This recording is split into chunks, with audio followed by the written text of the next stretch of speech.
Ang mga pagbasa para sa ika-21 linggo sa karaniwang panahon ay nagpapaalala sa atin na ang karunungan ng Diyos ay higit pa sa ating sariling karunungan at ang papel ng pangangasiwa at otoridad sa loob ng simbahan at lipunan. Sa unang pagbasa, sinasabi sa atin ni Propeta Isaías na may kapangyarihan ng Diyos na alisin ang mga makapangyarihan sa kanilang mga posisyon sa pamumuno. Binabanggit nito ang tungkol sa pagpapaliit kay Sebna sa pamamagitan ng paghirang kay Eliakim sa kaharian ng Huda. Ipinagkatiwala kay Eliakim ang susi ng sambayanan ni David na sumasagisag sa kanyang otoridad na magbukas at magsara upang bigyan o tanggihan ang pagpasok dito. Ang paghirang na ito kay Eliakim bilang katiwala sa lumang tipan ay makikita bilang isang pagbabala ng otoridad na ibinigay kay San Pedro at sa kanyang mga kahalili, ang mga Santo Papa sa bagong tipan. Ang Santo Papa bilang kinatawan ni Kristo ay gumagamit ng otoridad sa pakikipag-isa sa mga obispo at pakikibahagi ng apostolikong misyon at otoridad. Sa ikalawang pagbasa mula sa liham ni San Pablo sa mga taga-Roma, sinabi sa atin na hindi natin malalaman ang pag-iisip ng Diyos o maaarok ang kanyang plano ng kaligtasan dahil sa lalim ng karunungan at kaalaman ng Diyos ay lampas pa sa atin.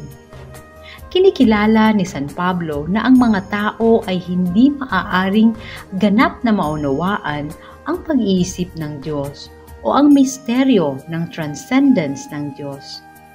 Binibigyang diin din ang talatang ito ang katotohanan na walang sinuman ang maaaring mag-ako na nagbigay ng anumang bagay sa Diyos o maglalagay sa Kanya sa pagkakautang.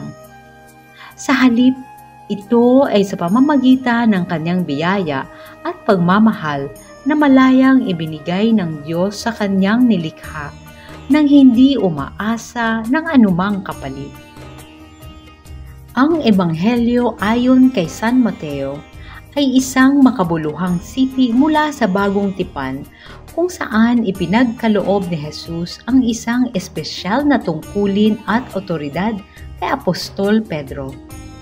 Pagkatapos ng tugon ni Pedro na ikaw ang Kristo, ang anak ng Diyos na buhay, ipinahayag ni Jesus na ito ay isang pagpapahayag mula sa Ama. Sa talatang ito, si Jesus ay nakikipag-usap sa kanyang mga alagad tungkol sa kanyang pagkakakilanlan. Tinanong niya sila kung sino ang sinasabi ng mga tao na tungkol sa kanya at pagkatapos ay direktang tanungin kung sino ang kanilang paniniwalaan. Sa pamamagitan ng pag-uusap na ito, ipinagtibay ni Jesus ang kanyang otoridad bilang Mesiyas, ang anak ng buhay ng Diyos. Ang pag-amin ni Pedro na si Jesus ay Kristo, ang anak na buhay ng Diyos, ay nagpapakita ng isang makabuluhang gawa ng pananampalataya. Ang pag-amin ni Pedro na si Jesus ay Kristo, ang anak na buhay, ang pagtatapat na ito ay nagpapakita ng pagkikilala ni Pedro sa banal na kalikasan at layunin ni Jesus. Ang tugon ni Jesus sa pagtatapad ni Pedro ay nagpapakita ng papel ng banal ng pagpapahayag sa pag-unawa sa mga espiritual na katotohanan. Kinikilala niya ang pag-amin ni Pedro na ipinahayag sa kanya ng Ama sa langit, na binibigyang diin ang kahalagahan ng pagpanatiling pakikipag-ugnayan sa Diyos. Ang kasunod na deklarasyon ni Jesus na si Pedro ang bato kung saan itatayo niya ang kanyang simbahan at ibibigay niya kay Pedro ang mga susi sa kaharian ng langit ay nagpapahiwatig ng pagiging pangunahin sa pamumuno na itinilaga kay Pedro sa loob ng komunidad ng mga mananampalataya. Ang talatang ito ay tumutukoy sa pagkabuo ng simbahan, kung saan pinagtibay ni Jesus ang pagtatatag nito sa hinaharap batay sa pagtatapat sa pamumuno ni Pedro. Ito ay nagpapahiwatig ng simula ng komunidad ng mga mananampalataya na lalago mula sa mga turo ni Kristo. Ang otoridad na magbibigkis at kumakalas ang ipinagkaloob kay Pedro at sumisimbolo sa kanyang tungkulin sa pagkabagay sa simbahan sa pamamagitan ng paggawa ng mga desisyon na may kaugnayan sa doktrina at disiplina, na nagbibigay diin sa istruktura ng organisasyon sa pananagutan sa loob ng unang simbahan. Mapalad ka, Simon, na anak ni Jonas, sapagkat ito'y hindi ipinahayag sa iyo ng laman at dugo, kundi ng aking Ama na nasa langit.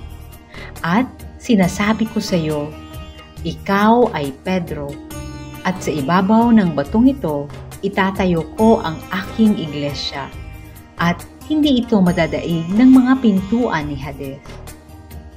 Ibibigay ko sa iyo ang mga susi ng kaharian ng langit. Anuman ang iyong talian sa lupa ay tatalian sa langit, at anuman ang iyong kalagayan sa lupa ay kalalagan ng langit. Pagkatapos ay inutusan niya ang kanyang mga alagad na huwag sabihin kanino man na siya ang Mesiyas. Ang talatang ito ay madalas binabanggit bilang batayan ng Biblia sa mga primacy ng otoridad ni Pedro, ang unang papa, at ang kanyang mga kahalili na mga santo papa. Kinikilala ng simbahang Katoliko ang otoridad ng Santo Papa bilang kahalili ni San Pedro at binibigyan ng mga susi ng kaharian ni Hesukristo mismo. Ang otoridad na ito ay nauunawaan bilang isang espiritual na pangangasiwa na ipinagkatiwala sa pangangalaga at pagbagay ng simbahan. Manalangin tayo. O Diyos, tinawag mo kami upang magkaisa. Bigyan mo po kami ng grasya na ibigin ang iyong mga inuutos, hangarin at ang iyong ipinangako na sa gitna ng kawalan ng mundong ito, ang aming mga puso ay kung saan naroroon ang tunay na kagalakan. Ang kapangyarihang ipinagkaloob kay Jesus ay nasa amin. Kami ang simbahan.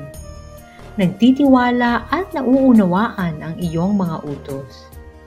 Kami ang simbahan na sumusunod sa iyo, sa isang direksyong patungo sa langit. Hinihiling namin ito sa iyong mahalagang pangalan. Amen.